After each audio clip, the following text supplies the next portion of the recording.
Hello everyone, welcome back to our channel app tutorial. On today's video, I'm going to show you how to send photos or videos in Zangi. It's very quick and easy, so let's get started. First of all, open the Zangi app on your phone. If you don't have the app yet, you can get it from Google Play Store or the Apple App Store. Once you do that, go ahead, launch the app, then sign in. Now on the screen, you're gonna see options like chats, calls, contacts, and settings. Stay on chats, then open a chat that you want to send a photo or video to. Now, on the bottom left corner of your screen, you're gonna see a small plus sign. Tap on it.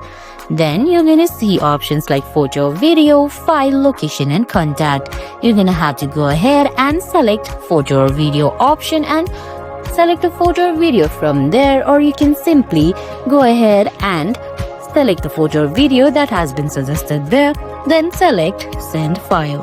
Once you do that, you'll successfully send photos or videos in Zangi.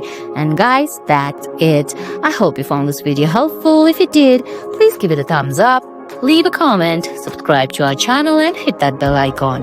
See you in the next video. Thanks for watching.